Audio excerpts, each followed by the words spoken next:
Hola, hola, ¿qué tal? Buenos días, buenas tardes, buenas madrugadas, buenas las que sean.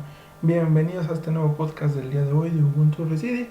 Y bueno, como pueden leer en el tema de hoy, vamos a hablar sobre educación y COVID-19. Algo muy importante, ¿por qué? Porque principalmente aquí podríamos plantearnos un tema que ha entrado mucho en debate, mucho en discusión estos días principalmente, y es ¿cuál es el panorama de la educación en México con esta contingencia sanitaria?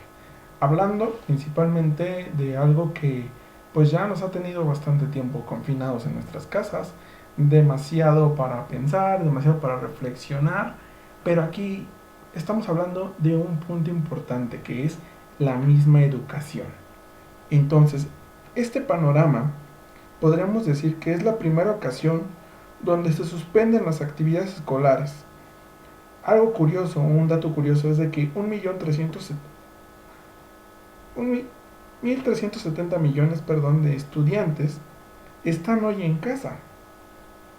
Y todo el sistema, hablando del sistema educativo nacional, está en la necesidad de preguntarnos qué es lo que tenemos que hacer frente a la educación.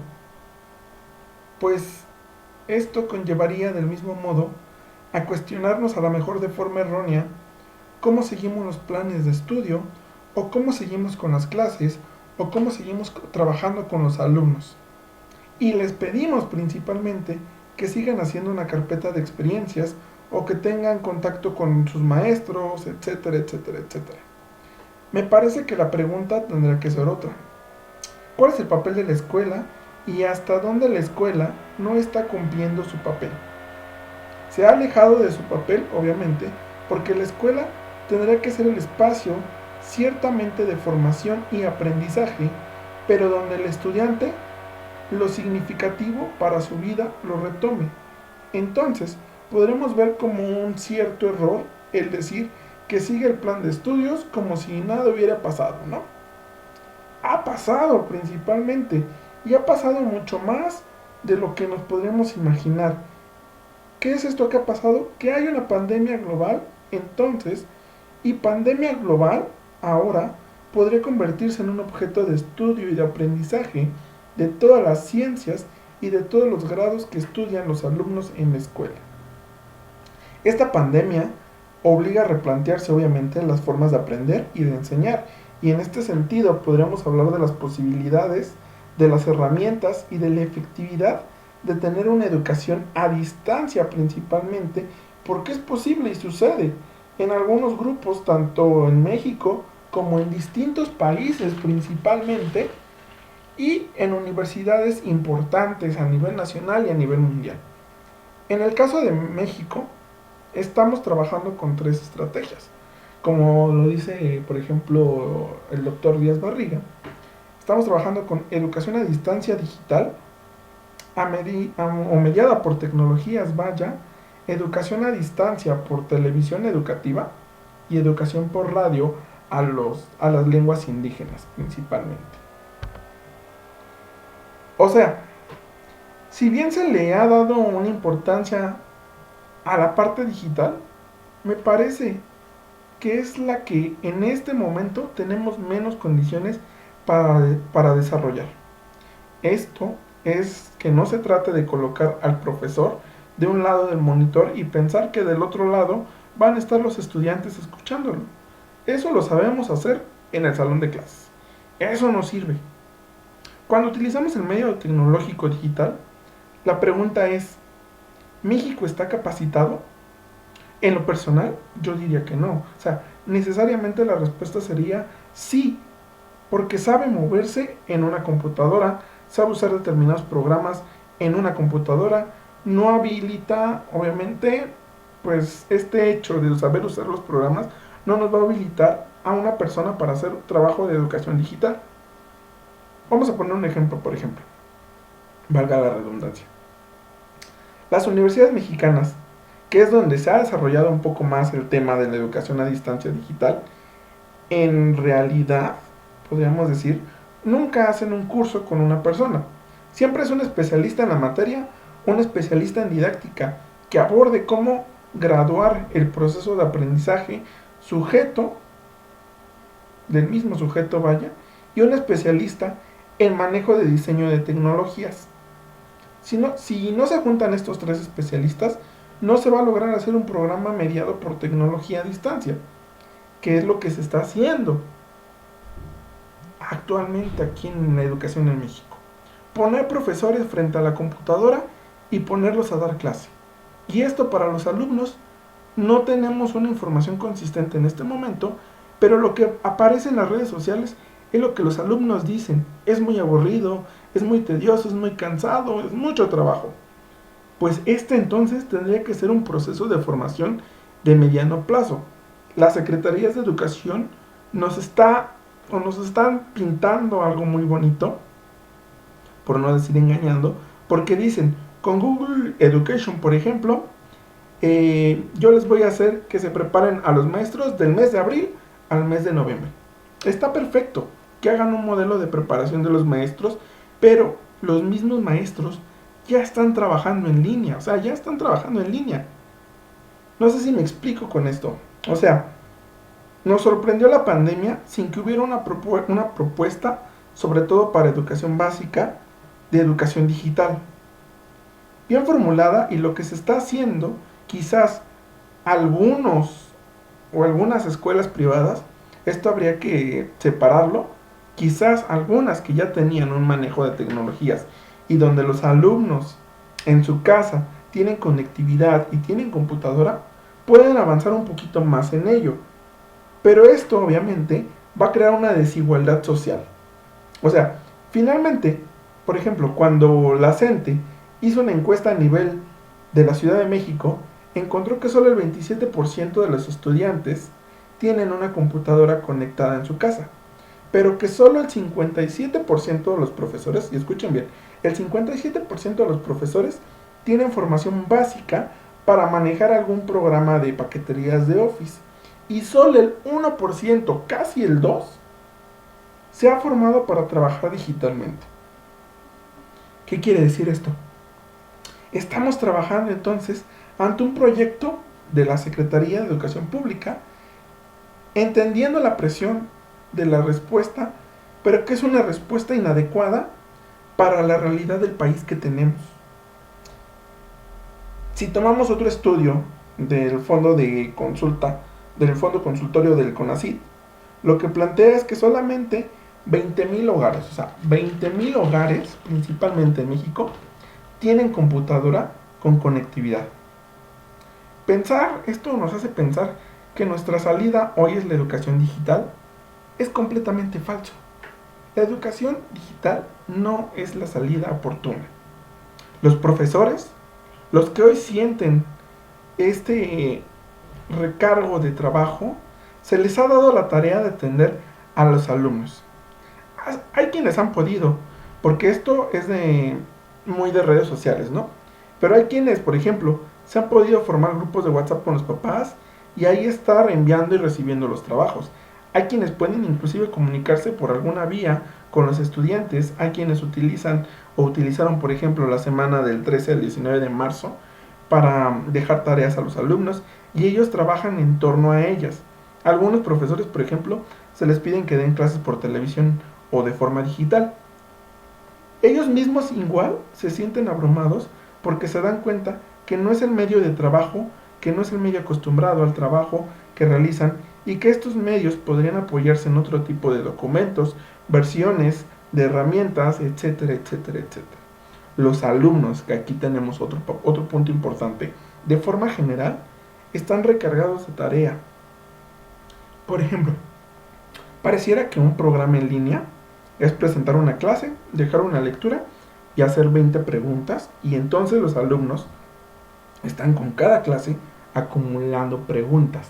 Y los papás o los padres de familia, un tercer pilar aquí, dicen que que ahora principalmente ven a sus hijos tener que estar resolviendo preguntas por más horas que realmente las que tenían, obviamente, cuando estaban en la escuela. Esto significa que hay más aprendizaje y obviamente o honestamente lo dudaríamos. Porque en este contexto en realidad la preocupación de la autoridad educativa ha sido cumplir con un plan de estudios. Pienso que lo que tendría que haber hecho una autoridad educativa o las autoridades educativas en este caso sería impulsar un trabajo de proyectos bajo una pregunta, por ejemplo, ¿cómo surgió el COVID? ¿Qué significa el COVID?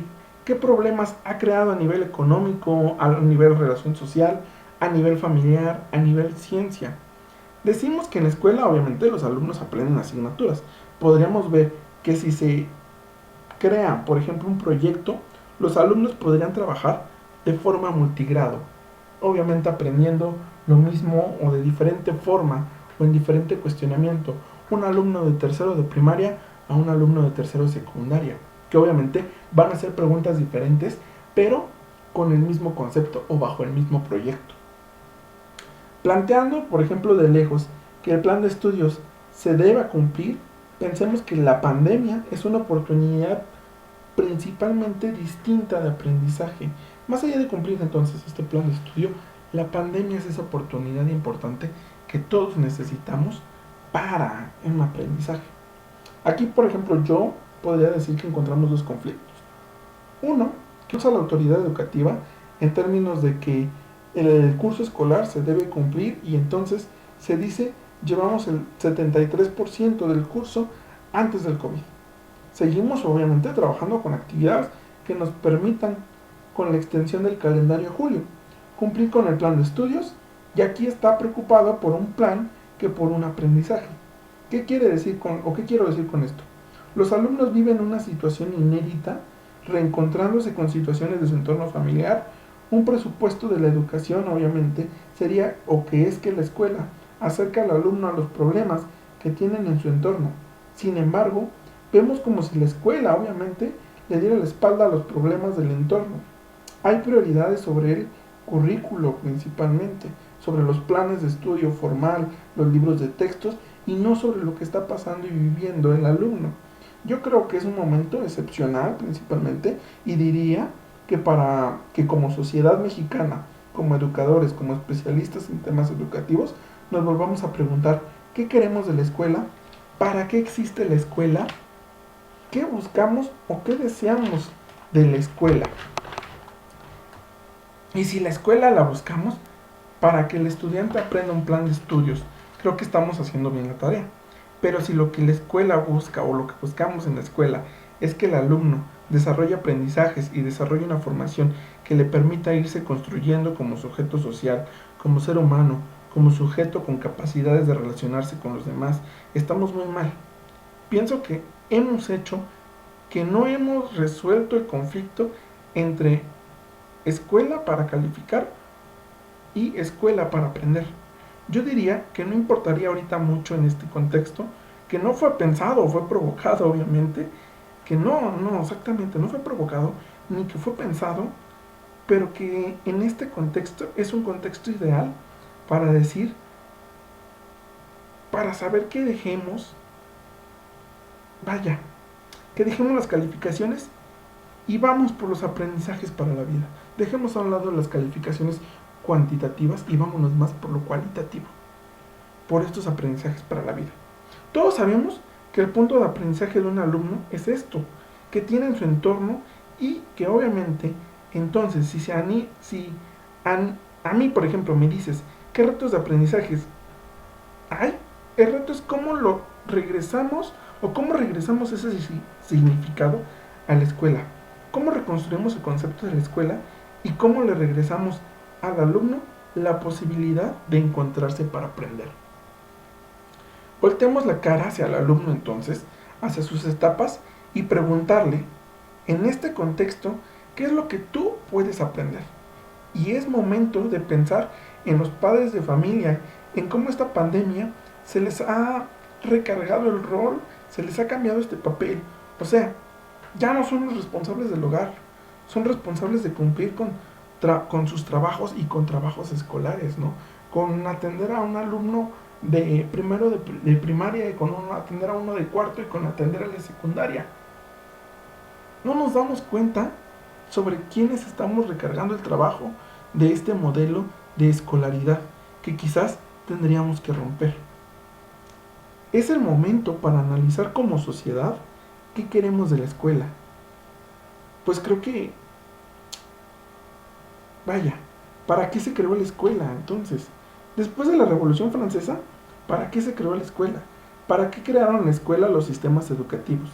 Si se creara, por ejemplo, una escuela para entretener y tener a los niños un momento, o si creara una escuela para que sea un espacio real de aprendizaje, y no puede haber aprendizaje donde no alcanzamos el contenido del aprendizaje al interés del niño y a la vida cotidiana que está viviendo el niño, entonces el niño desde su vida cotidiana nos podría reorientar, vaya, cómo estructurar este aprendizaje. ¿Esto qué significa? Significaría que quizás todos los especialistas nos podamos organizar para estructurar un plan de estudios volteando el asunto para así ver cómo sirven las asignaturas a los alumnos, qué necesitan aplicar de ellas. Por ejemplo, qué podemos aplicar de matemáticas, qué podemos aplicar de historia, de geografía, de diversas asignaturas, principalmente. De otra forma, seguiremos con esto que encontramos en la literatura y que vemos año tras año y que presentan y tratan de que obviamente en esta literatura que analiza la escuela, lo que critica es que la escuela funciona ya en su lógica de escolarización.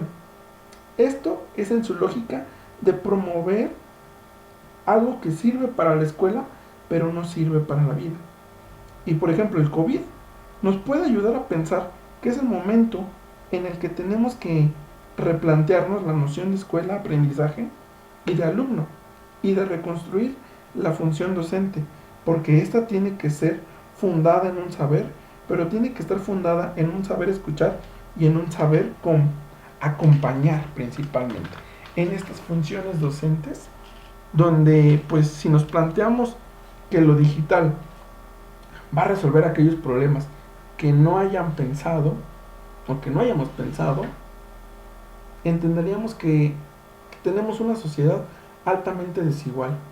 Y es correcto exactamente que se trabaje con televisión, con radio, en esta difusión a través de las lenguas indígenas, de esta lingüística que tenemos aquí. Y es una respuesta correcta, pero no se está trabajando el elemento sustantivo. Y ese elemento sustantivo sería, ¿cuál es el papel de la escuela en la formación del alumno? Si nos ponemos a pensar en esta pregunta, ¿cuál es el papel de la escuela en la formación del alumno?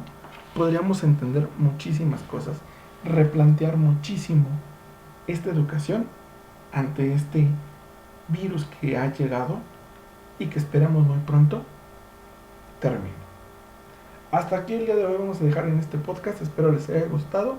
Regálenos un like en la parte de aquí abajo, algún comentario que tengan con nosotros igual. Los invitamos a que nos sigan en nuestra página de Facebook. Estamos como Ubuntu Residi, Psicopedagogos Mundiales. Ahí los atendamos las 24 horas del día. Nos estamos viendo en el próximo podcast. Esperemos que sea muy pronto. Y bueno, hasta la próxima, queridos seguidores. Bye bye.